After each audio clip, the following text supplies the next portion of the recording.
باقی آپ نے بھی آج فرمایا صبح اپنے پریس کانفرنس میں کہ وہ شہباز شریف صاحب کی ذمہ داری ہے، اور فواد چودھری صاحب نے بھی کہا کہ جی یہ ان کو پتا ہوگا، پی ایم ہاؤس میں تھی. تو آپ صحیح کہہ رہے ہیں، عمران خان صاحب صحیح کہہ رہے ہیں؟ دیکھیں مجھے نہیں، عمران خان صاحب نے اگر کہا ان کے پاس نہیں ہے تو ان کے پاس تو نہیں ہوگی نا، وہ تو پی ایم ہاؤس میں ہونی چاہیے. میں اس ایشو کو جو اتنا بڑا بنایا جا رہا تھا تو دو تین چیزیں جو ناظرین کو بتانا ضروری ہے. وہ پہلی بات یہ ہے کہ اس کی کاپی صرف پرائم منسٹر ہاؤس کو نہیں ہوتی، بلکہ وہ سب سے پہلے ریسیپینٹ بھی نہیں ہوتے، وہ فارن آفس کے اندر آتی ہے. فارن آفس کے بعد اس کی ایک بندھی ہوئی لسٹ ہے، اس کے اندر وہ پرائم منسٹر کے پاس جاتی ہے، اس کے بعد وہ سیکیورٹی ایجنسی کے پاس جاتی ہے، وہ آرمی چیف کے پاس جاتی ہے. اور یہ جو آئی تھی تو اس کے بعد یہ جو سائفر تھا، اس کی جو ٹرانسلیشن تھی، ٹرانسکرپٹ تھی، وہ اسپیکر آفس بھجوائی گئی. اسپیکر آفس نے اس کو چیف جسٹس آف پاکستان کو بھی بھجوایا. وہ ظاہر ہے سائفر سامنے موجود تھا، جیسے میں کہہ رہا تھا کہ وہ قومی سلامتی کمیٹی کی میٹنگ جس کی سربراہی شہباز شریف صاحب کر رہے تھے وزیر اعظم کے طور پہ، اس میں یہ سائفر ڈسکس ہوا، اس کے لوازمات دیکھے گئے، اس کے مندرجات دیکھے گئے، اور اس کے بعد اعلامیہ جاری ہوا، اور اس اعلامیے میں دوبارہ دہرایا گیا کہ واضح بیرونی مداخلت نظر آ رہی ہے. تو اگر یہ سائفر نہیں ہے تو یہ سب ہو کیسے رہا تھا؟ یہ قومی سلامتی کمیٹی کی میٹنگ کیسے ہوئی؟ اس کے اوپر وزیر اعظم شہباز شریف نے اپنی رائے کیسے دی؟ اس میں جو حکومت کے جو ممبرز تھے، جو باقی ان کے منسٹرز تھے، انہوں نے اپنی رائے کا اظہار کیسے کیا اگر کوئی سائفر ہی نہیں تھا وہاں پہ، نظر ہی نہیں آ رہا تھا؟ تو اور یہ اگر اس وقت ظاہر ہے میٹنگ کے لیے تو دیکھنے کی کوشش کی ہوگی نا. یہ تو منطقی بات ہے. آپ سوچیں کہ اتنی بڑی چیز قومی سلامتی کی میٹنگ چیئر کرنے کے لیے جا رہے ہیں شہباز شریف صاحب، آپ کے خیال میں انہوں نے نہیں کہا ہوگا اپنے ایس پی ایم سے کہ بھائی مجھے دکھاؤ اس میں لکھا ہوا کیا ہے، میں خود پڑھنا چاہتا ہوں؟ وہ بغیر پڑھے بغیر پوچھے چلے گئے قومی سلامتی کمیٹی کی میٹنگ میں، اور 5.5 مہینے کے بعد ان کو خیال آیا کہ وہ سائفر نہیں مل رہا.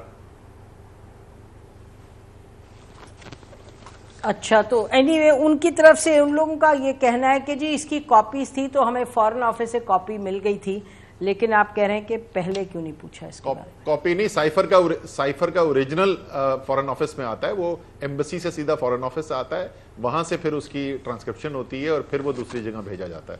اوریجنل جو ہے وہ پی ایم ہاؤس نہیں ہوتا، اوریجنل جو ہے وہ فارن آفس ہوتا ہے. فارن آفس میں ہوتا ہے. یہی میں کہہ رہی ہوں کہ پی ایم جو ہیں، یعنی موجودہ پی ایم، وہ کہہ رہے ہیں انہوں نے کاپی فارن آفس سے لی تھی، تو یعنی کہ جو پی ایم ہاؤس میں کاپی تھی یا پی ایم آفس میں تھی وہ غائب تھی.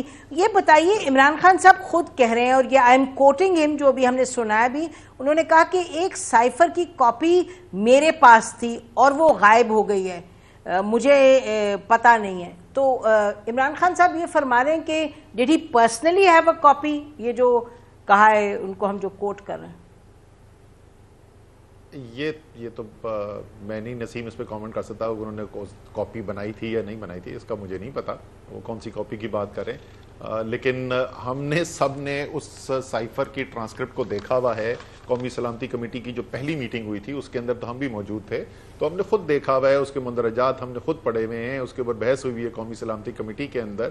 تو وہ کاپی عمران خان صاحب کی تھی، کون سی تھی، اس سے قطع نظر جو ٹرانسکرپٹ ہے، جو سائفر ہے، وہ سب کے پاس، تمام اہم لوگوں کے پاس موجود ہے. کابینہ کی آخری میٹنگ میں اس کو ڈی کلاسیفائی بھی کر دیا گیا تھا، اور اسی کے بعد جو ہے وہ شیئر بھی کر دیا گیا ہے، اسپیکر صاحب کے ساتھ شیئر کر دیا گیا، جیسے میں نے کہا سپریم کورٹ چیف جسٹس کے پاس رکھا ہوا ہے. اچھا، یہ بتائیے گا کہ اس وقت جو انکوائری کا سٹیٹس ہے، آپ کو معلوم ہے کہ اناؤنسمنٹ تو ہو گئی، اور سب کمیٹی جو کابینہ کے اس نے کہا کہ جی ایف آئی اے انکوائری شروع کرے.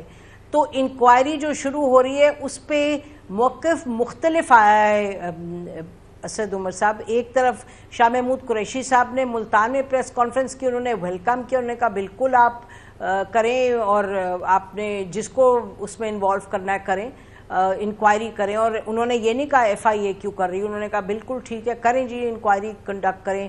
اچھا، پھر ہم نے دیکھا کہ حبیب جو ہیں آپ کے انفارمیشن کے سیکرٹری، انہوں نے کچھ اور کہا، انہوں نے کہا جی ہم اس کو رد کرتے ہیں. اچھا، پھر ہم نے دیکھا کہ فواد چودھری صاحب نے کہا کہ جی آپ کریں اس طرح کی انکوائری، لیکن چیف جسٹس کو کرنی چاہیے، یہ یہاں نہیں ہونی چاہیے انکوائری ایف آئی کی. تو پارٹی کی ایگزیکٹ پوزیشن کیا ہے اس پہ؟ دیکھیں پارٹی کا تو یہ مطالبہ رہا ہے اور حکومت ختم ہونے سے پہلے مطالبہ رہا ہوا ہے کہ اس کی تحقیقات ہونی چاہیے. اور کس کو تحقیقات کرنی چاہیے؟ ایک عدالتی کمیشن کو کرنی چاہیے. ظاہر ہے حکومت چاہے ہماری ہو یا پی ڈی ایم کی ہو, ان کو ایک سیاسی فریق سمجھا بھی جاتا ہے اور حقیقت بھی ہے. تو اتنے بڑے معاملے میں ایک سیاسی فریق جو ہے یہ تحقیقات کرے گا تو وہ قابل قبول ہوتا نہیں ہے کسی کو. اگر ہم کرتے تو ان کو نہ ہوتا, اگر وہ کریں گے تو ہمیں نہیں ہوگا. تو بڑی منطقی سی بات ہے. اس کا قانون کے اندر گنجائش موجود ہے, کمیشن آف انکوائری ایکٹ ہے. اس کے علاوہ بھی ہماری اپنی سیاسی تاریخ کے اندر جو ہے وہ جوڈیشل کمیشنز بنائے گئے ہیں, بڑے بڑے معاملات کے اوپر جوڈیشل کمیشن بنائے ہیں. اور وہ جوڈیشل کمیشن پہ جس نتیجے پہ پہنچتے ہیں اس کا فائدہ یہ ہوتا ہے کہ آپ کو پسند ہو یا ناپسند ہو, آپ پھر اس کے جو نتائج ہیں, جو اس کا فیصلہ ہے, جو ان کی فائنڈنگز ہیں, اس کو سب مان جاتے ہیں اور اس کے اوپر سب عمل درآمد کرنے کو تیار ہو جاتے ہیں. تو ہمارے خیال میں تو بالکل ٹھیک بات ہے, بالکل اس کی تحقیقات ہونی چاہیے. ایک بہت بڑا معاملہ ہے اور پتہ چلے کہ کس کا نقطہ نظر ٹھیک تھا کس کا نہیں تھا, اس کے لیے تحقیقات ہونا بڑی ضروری چیز ہے. تو ہمیں تحقیقات کے اوپر کوئی اعتراض نہیں ہے, لیکن منطقی بات یہ ہے کہ ایسی تحقیقات جس کے اوپر سب کو یقین ہو, اعتماد ہو, وہ عدالتی کمیشن کے ذریعے ہی ہو سکتا ہے. تو اس کا مطلب شاہ محمود قریشی صاحب نے جو کہا وہ ان کی اپنی ذاتی رائے ہے, وہ پارٹی کی پالیسی نہیں ہے, کیونکہ انہوں نے تو ویلکم کیا ہے ایف آئی اے کی جو ہے. نہیں, انہوں نے وہ اس لیے کہہ رہے ہیں کہ نہ شاہ محمود قریشی, نہ مجھے, نہ عمران خان کو, ہمیں چھپانے کی کوئی چیز ہے نہیں نا. لیکن میں تو آپ کو بتا رہا ہوں کہ جو ہمارا دیرینہ مطالبہ رہا ہے, 6 ماہ گزر گئے اب اس مطالبے کو, تو ہماری تو واضح پارٹی پوزیشن اس کے اوپر یہ ہے کہ تحقیقات ہونی چاہیے اور وہ تحقیقات ایک عدالتی کمیشن کے تحت ہونی چاہیے. اچھا یہ بتائیے گا اسد عمر صاحب کہ آپ تو اس کا حصہ تھے بالکل, اور آپ بات چیت میں بھی انوالو تھے, تو اور یہ آپ لوگوں نے بار بار کہا ہے کہ جو اندر بات ہو رہی تھی وہی بات باہر ہو رہی تھی, ہم تو کوئی ایسی خاص عمران خان صاحب بات نہیں کر رہے تھے. یہ بتائیے گا کہ جو آپ کا کہنا ہے کہ یہ خط نہیں ہے, یہ ٹیلی گرام ہے اور سائفر ٹیلی گرام ہے, اور اس پہ یہ بھی کہا گیا کہ جی فرق کیا ہے سائفر ٹیلی گرام میں اور خط میں. تو ہمیں تو لگتا ہے فرق ہے. خط تو ہے کہ امریکن حکومت لکھ رہی ہے, سائفر ٹیلی گرامز امبیسڈر لکھ رہے ہیں. تو آپ کو کیا لگتا ہے کہ کہنا خط و اوکے؟ اچھا, وہ اگر آپ دیکھیں بالکل وہ شروع کے اندر ہو یہ رہا تھا. سائفر جو ہے وہ اتنی ٹیکنیکل ٹرم ہے کہ اچھے والے بندے کو جو ہے نا مجھے سمجھ میں نہیں آتی کہ سائفر کا کیا مطلب ہوا. تو شروع میں وہ 2-3 دن اگر آپ دیکھیں گے تو اس کو خط کہا جا رہا تھا, لیکن اس کے بعد مراسلہ جو لفظ ہے اردو کا وہ استعمال ہوا. اور یہ ابھی کی بات نہیں ہے, یہ میں 6 ماہ پہلے سے بات کر رہا ہوں کہ مستقل اس کو مراسلہ کہا گیا, اس کے بعد خط نہیں کہا گیا. تو اردو لغت کے اوپر اگر بحث ہے تو اور بات ہے, ورنہ اس کے اندر کوئی ایسی بڑی چیز نہیں تھی. وہ بالکل واضح ہے اور یہ بڑی تفصیل سے بات کی جا چکی ہے. ایسا نہیں ہے کہ کبھی عمران خان صاحب نے کوئی یہ تاثر دینے کی کوشش کی ہو کہ ان کو دستخط شدہ کوئی خط ملا. انہوں نے بڑی تفصیل سے بتایا ہے. پاکستان کے ایمبیسڈر اور ڈونلڈ لو کے درمیان ملاقات ہوتی ہے, دونوں طرف نوٹ ٹیکرز تھے, یعنی کہ فارمل اب جو بات کی جا رہی ہے یہ بات ایسے کی جا رہی ہے جو آپ چاہتے ہیں کہ دوسری طرف پہنچائی جائے, اس لیے نوٹ ٹیکرز بیٹھے میں, یہ کہ انفارمل گفتگو نہیں ہے.